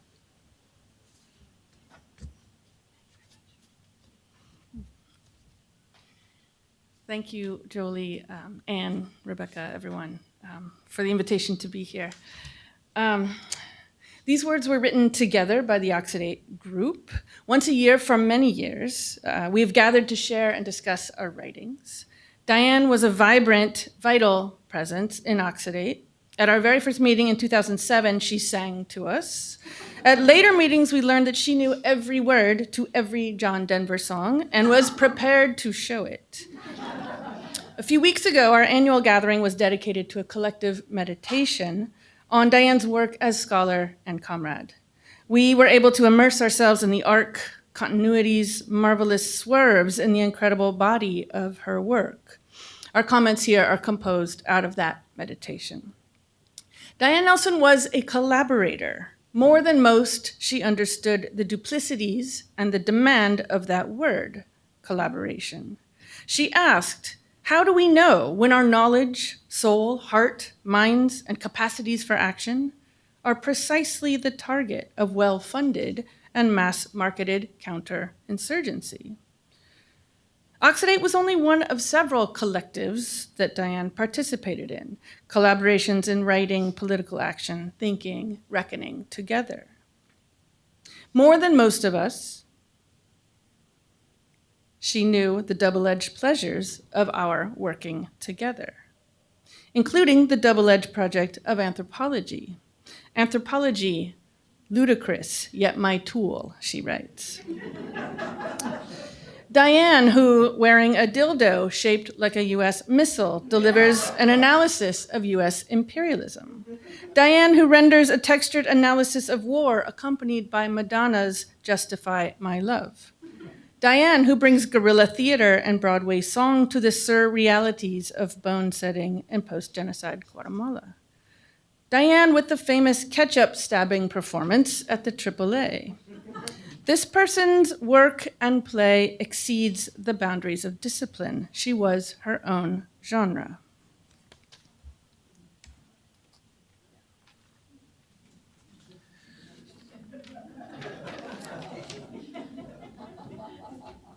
Diane was funny, not just occasionally, but relentlessly, seriously funny. Joking, punning, and genre busting was part of her method. In her books, ethnographic detail, science fiction, social theory, horror films, cartoons, and jokes are all deployed fantastically, sometimes in the same paragraph. No one writes like Diane. And for her, jokes are portals into something else. Consider the first sentence to her 1996 Cultural Anthropology article. I'm going to jack you into this piece with a third world arrival scene. So here we are in a familiar Malinowskian-esque moment of Diane's official arrival in Guatemala, but with a cyberpunk twist. A group of Mayan kids surround her and ask her name, and when she replies, they start running around yelling, "Queen of the Lizards, Queen of the Lizards." So now we are rehearsing an arrival scene in perhaps that dubious modern, non-modern trope in which supernatural abilities are attributed to the outsider. But this is Diane. You're already being duped. The kids have been actually watching a US TV show about an alien race that arrives on Earth in a flying saucer. The aliens look like people, but are actually lizards in disguise. They are on Earth to harvest humans for food, led by Diana, Queen of the Lizards. So our Diane is making fun of herself, but she's also raising questions about the ethics and motives of arrival. She self-identifies in the article as an anthropologist, a gringa, and a lizard queen, accepting the designation, and questions the ethics of each position, worrying that any anthropological project in Guatemala could appear to be, quote, like an alien harvesting of information for intellectual snacks back home. The serious humor here marks a deep commitment to a larger ethics of relation. We know that for Diane, kindness was always political. So was humor, a way of being with and in the impossible situation, staying humble, and laughing with others whenever possible in hopes of jacking in to an otherwise. Always willing to take the risk of being a super duper herself. From the Lizard Queen to Aftermath, these stories of a radical reconfiguration of her own identities do not resolve into newfound innocence. Diane manifests the opposite and something far more rare and difficult, a radical integrity, an ability to be honest, a practice of reckoning, to take you right into the morass and tarry with you there, a sense that if you think you know who's being duped, it's probably you.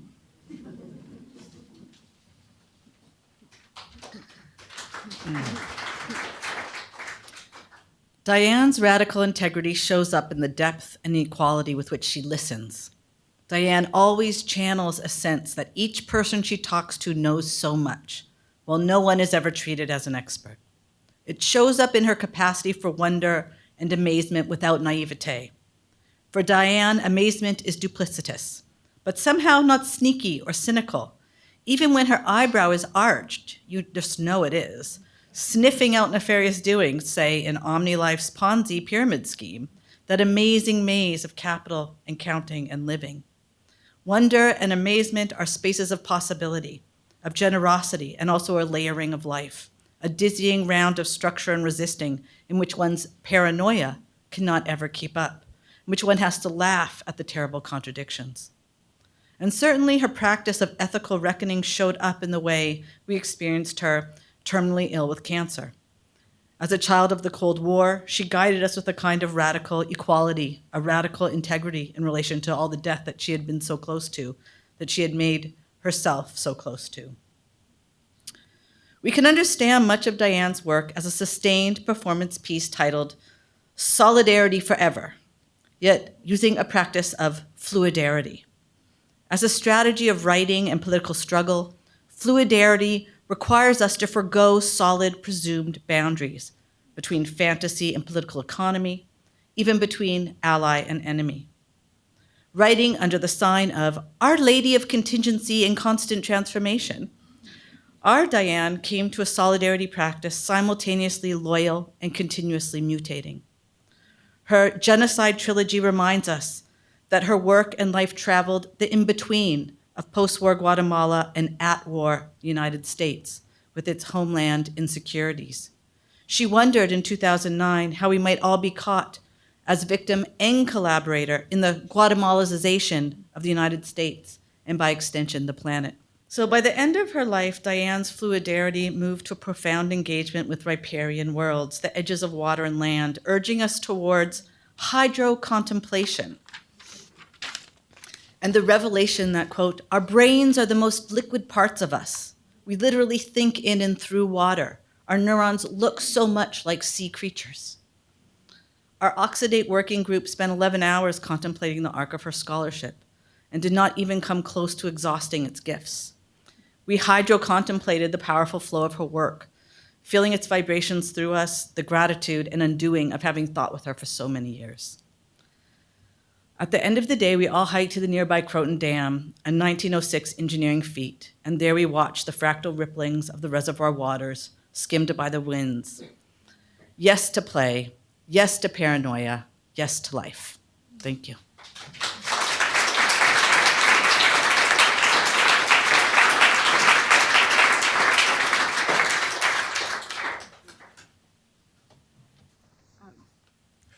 Thank you. Those were all such really beautiful, moving reflections. Quite appropriately, the last word goes to Diane's life partner, Mark Driscoll, who is also a professor in East Asian and Middle Eastern Studies at the University of North Carolina at Chapel Hill. Mark, over to you. Thanks. It's so great to be here, especially to Anne and Rebecca, and Louise had something to do with organizing this. Anne Maria did as well. Diane just treasured her feminist colleagues and turned down 2 job offers to stay here, mainly because of that. So thank you all for that, because I wanted to stay as well. Ranji and Chris for the FHI support. I have to thank the local friends who I know gave Diane so much joy during the 22 years she was here at Duke. And we had an incredible social life, dining almost every Friday and Saturday night with Juanima, Diane's best friend for 12 years, Elise and Karen, Anne Marie and Michael, Arturo and Magda, Claudia and Jan, Ray and Austin, Ken and Kathy, Eunice, Chris and Atsuko, Harris and Gabe, Ranji and Srinivas, Robin and Adam, Lee and Sabrina, Lisa, Florence and Vicky, Howie and Trudy, Leo and Laura, Burns, Nagar, Randall of Steyer's Bistro, Esther and Pedro, Chase and Liz, Fadi, Walter, and so many others that I don't have time to mention. There were several times over the course of 34 years and 8 months when it wasn't easy being the lover of the most evolved human to ever walk the earth. For example, in 2006, we were in the Great Market in Istanbul shopping for presents for friends when, in a moment of consumer's frenzy, I denigrated a small peddler's stuff laid out humbly on a sheet as nothing but a bunch of crap. It's not crap to him, Diane admonished. Or the multiple times I would comment disparaging on a particular person's appearance, only to be corrected with the second-wave feminist wisdom that, quote, all bodies are different, babe. This criticism always came from a place of love and respect, and this is one of the reasons why I had to stop counting after I reached 50 cards and thank you notes given to Diane by Duke students when I was clearing out her office last June, part of the office.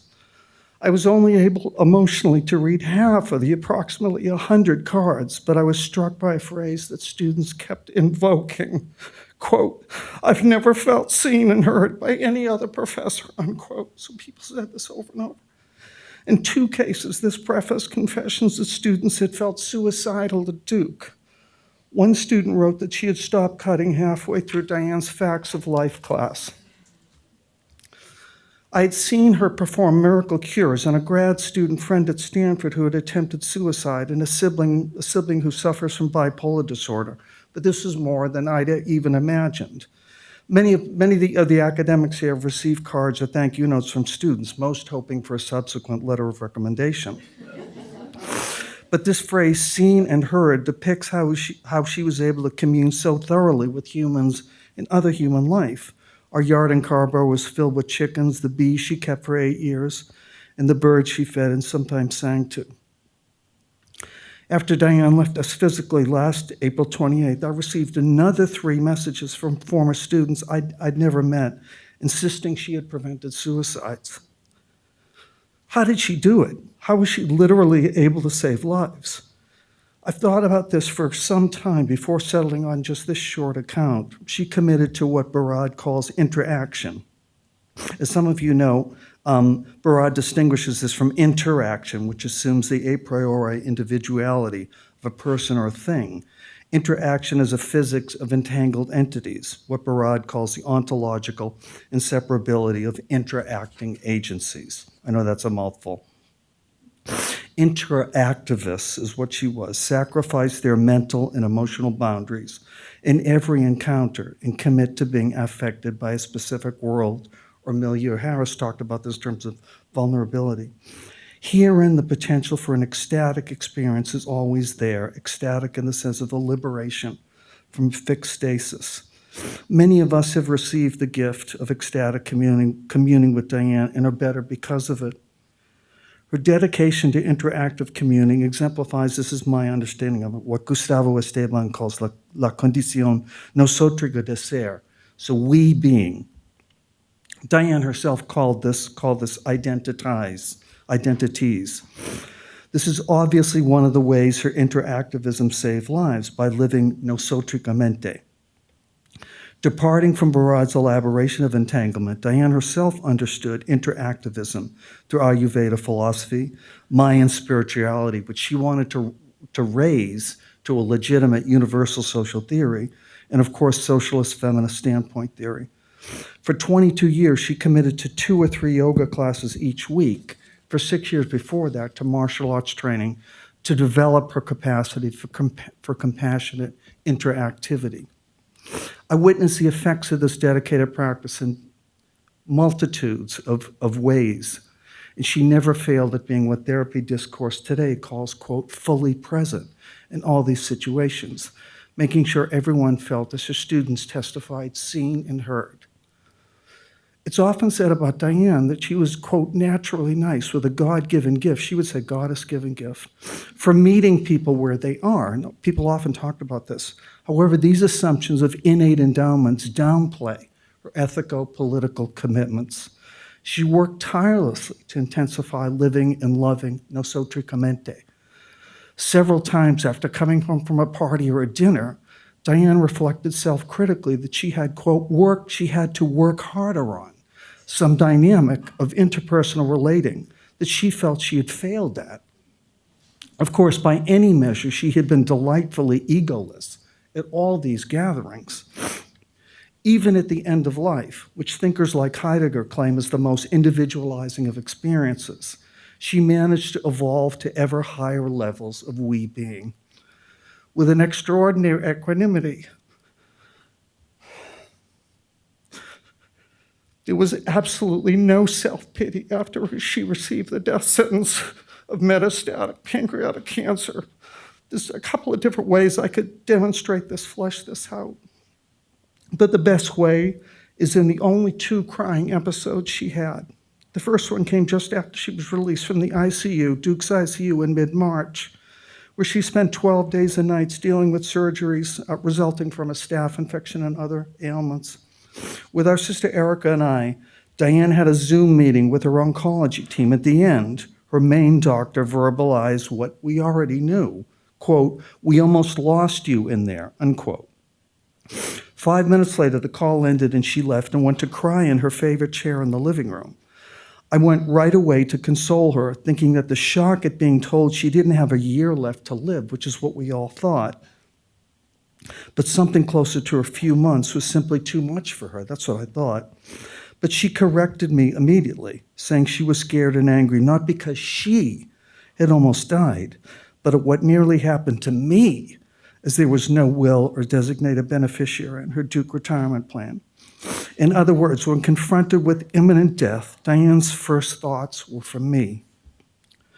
The second and final crying episode happened as far as I know, happened 3 weeks later when we were at Duke Cancer Center for another round of blood tests and checkups.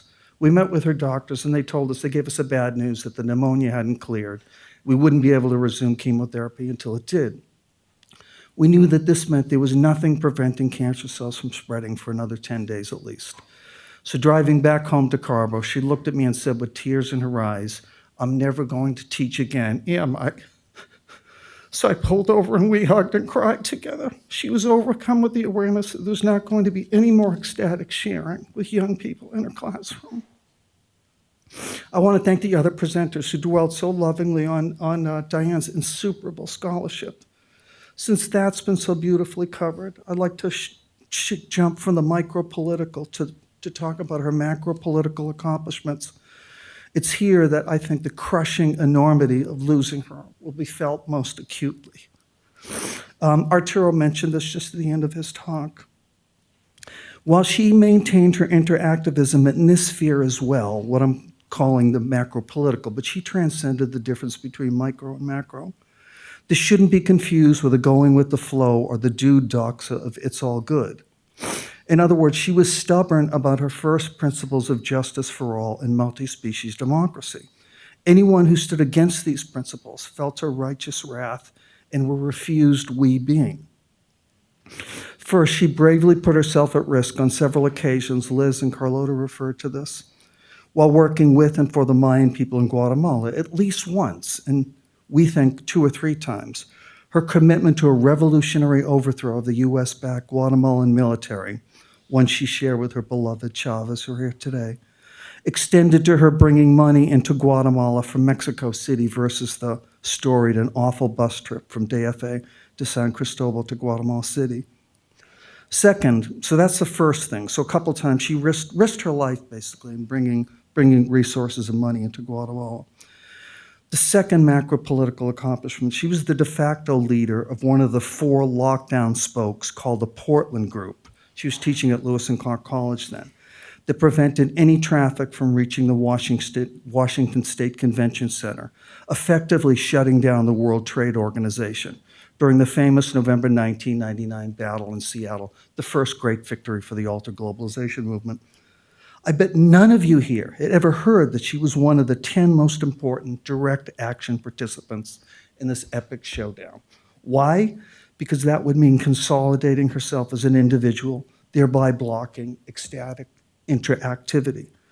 This boundless humility was a constant in her life. She never, ever invoked her many accomplishments, even to me.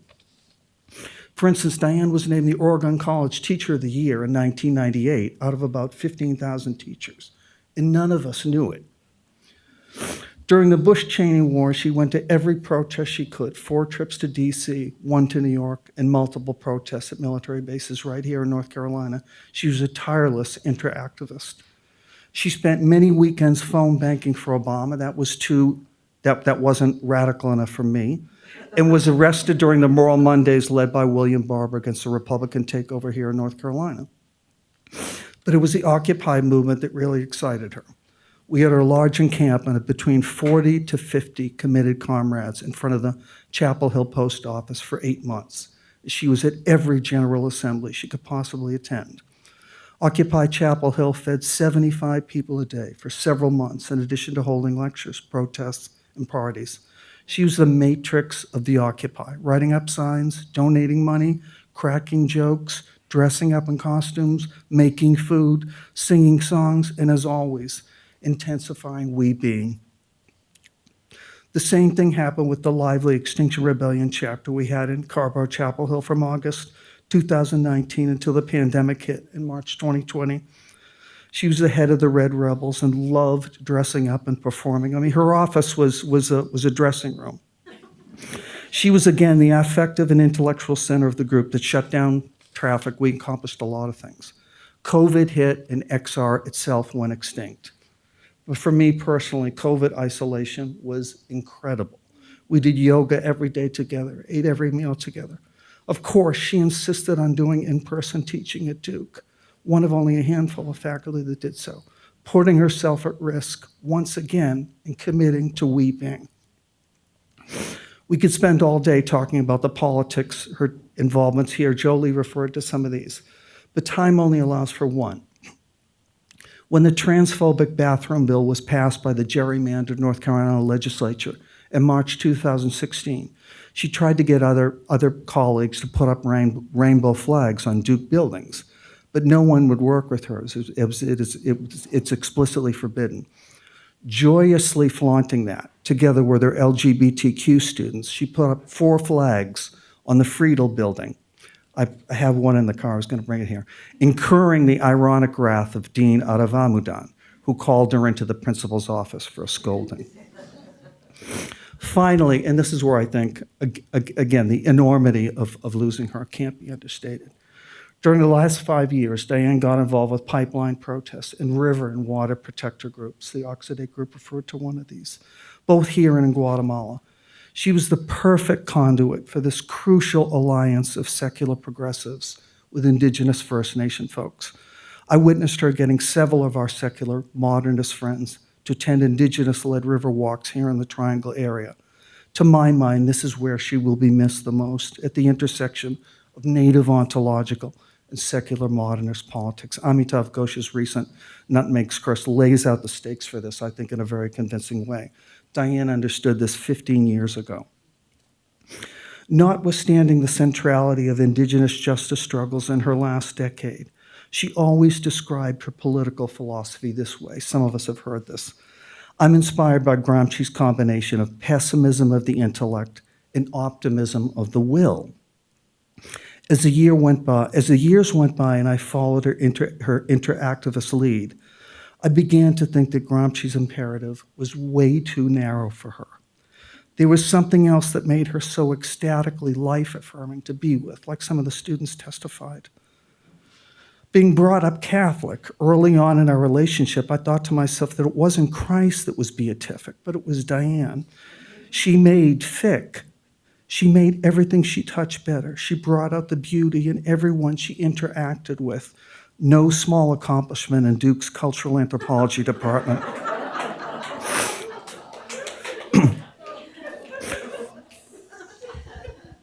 What were the manifest signs of this beatific capacity? For a while, I thought the verb to glow was the appropriate evidence.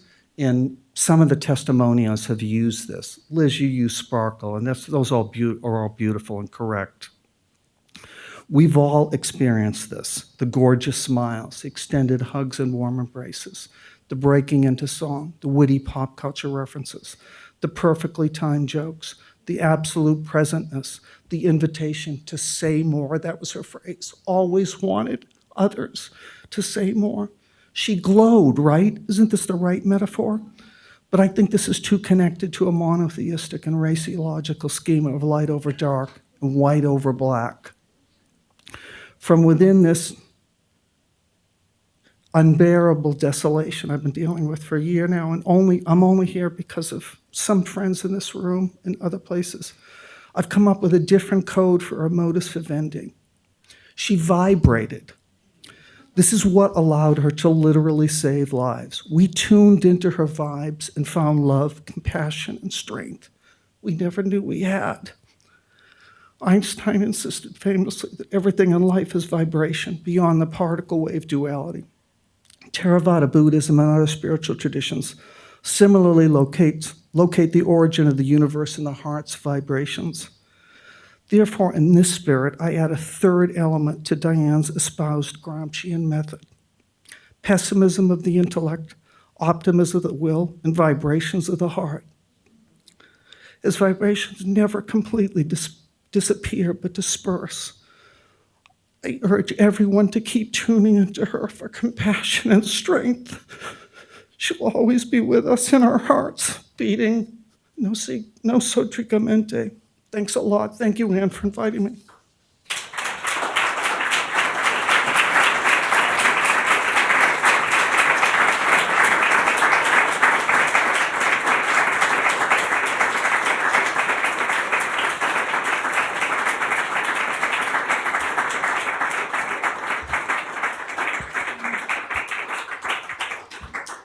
I want to thank everyone for coming to honor Diane and invite you once again to join us for a reception. If you're a graduate student, take some books. And thank you, Mark. That was really wonderful. Thank you. Enjoy.